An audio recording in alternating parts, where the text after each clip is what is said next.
прыстасаванняў, якія для нас ужо даўно сталі музейнымі экспанатамі. Мыццё бялізны было самай няўдзячнай хатняй работай. Як казалі ў народзе, зусім не гатаванне ежы жанчыны са старага, а валтузня з бруднымі порткамі і кашулямі.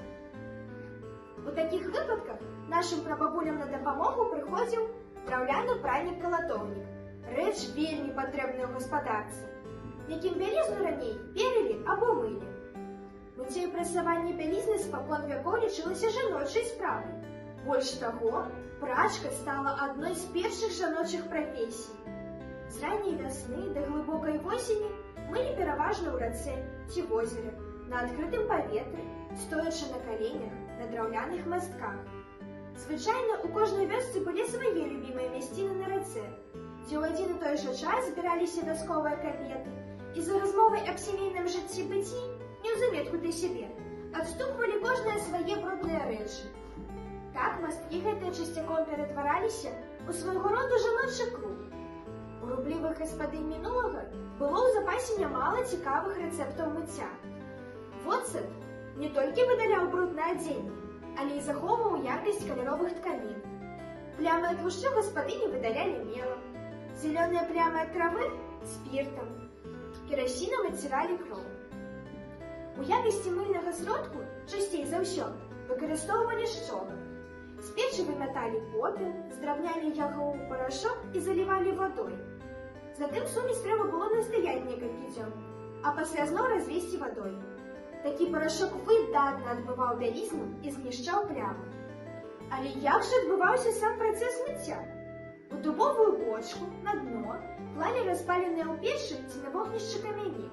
Затым залівалі ваду і надрыхтаваны раствор шчолаку. Апускалі бялізну ў драўляную бочку ці ночву.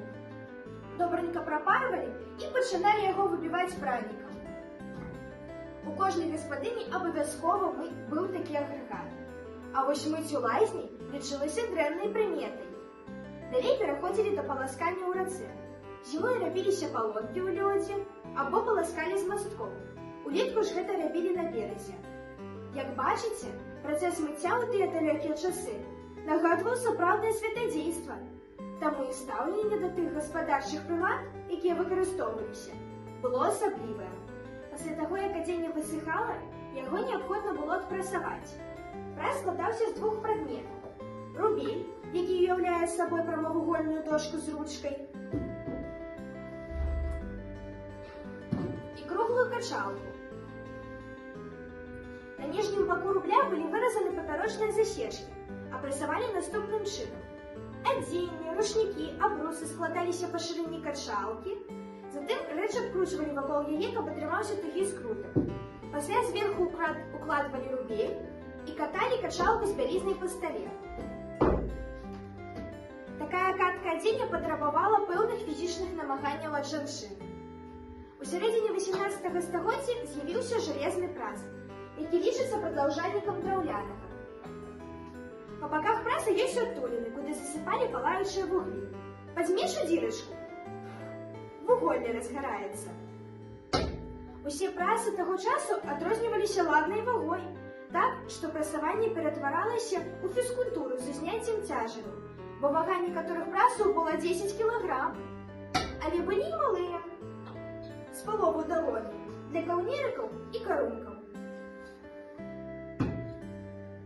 Прасаванне таксама было працай працаёмкай і фізічна затратнай. Цяжкі прас трэба было перастаўляць ад печы і назад да прасавальнага месца.